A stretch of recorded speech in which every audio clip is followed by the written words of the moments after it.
మన దేశ ఆర్థిక వ్యవస్థపై బక్రీద్ పండుగ ప్రభావం ఎంతగా ఉంటుందో చూద్దాం రండి. భారతదేశంలో ఉన్న 20 కోట్ల మంది ముస్లింలు బక్రీద్ పండుగను జరుపుకుంటారు.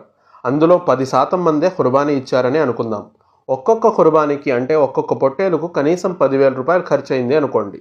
20 కోట్ల మందిలో 10% అంటే 2 కోట్ల మంది ఖుర్బానీ ఇస్తే ఒక్కొక్క గొర్రె 10,000 కాబట్టి 2 కోట్లు ఇంటూ 10,000 అంటే 20,000 కోట్ల రూపాయలు.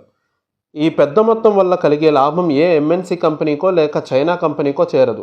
డైరెక్ట్గా మన దేశ గ్రామీణ ఆర్థిక వ్యవస్థకే ఈ మొత్తం లాభం చేకూరుతుంది. ఇందులో కేవలం మన దేశ రైతులు మాత్రమే ఉంటారు. ఒక రైతు సంవత్సరానికి 10 గొర్రెల్ని మేపాడు అనుకుందాం.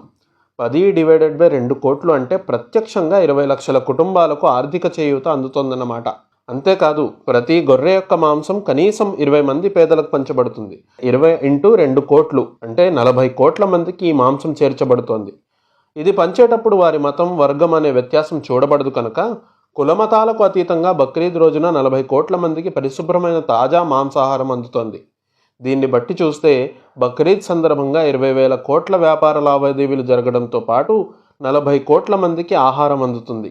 అంతేకాదు 20 లక్షల కుటుంబాలకు ఆర్థిక చేయూత కూడా అందుతోంది. ఈ లెక్కలు అతి తక్కువ నుంచి అతి తక్కువ మాత్రమే. అదేవిధంగా ప్రపంచవ్యాప్తంగా చూస్తే ఈ గణాంకాలు ఎన్నో రెట్లు ఎక్కువగా ఉంటాయి. సో బక్రీద్ అనేది ఓ ధార్మిక విధి మాత్రమే కాదు, అనేక కుటుంబాల ఆకలివాదులు, ఆర్థిక అవసరాలు తీర్చే పండుగ కూడా. ఈ వీడియోపై మీ అభిప్రాయం కామెంట్ రాయండి, షేర్ చేయండి. అలాగే సత్యధర్మం యూట్యూబ్ ఛానల్ ద్వారా నిర్వహిస్తున్న అక్బర్ హజ్ అండ్ ఉమ్రా సర్వీసెస్ ద్వారా ప్రతి నెల ఉమ్రా గ్రూపులు బయలుదేరుతున్నాయి. అవకాశం ఉన్న సోదరులు సోదరిమణులు క్రింద ఇవ్వబడిన నెంబర్పై వెంటనే సంప్రదించండి. జజాకల్లాహు ఖైర్.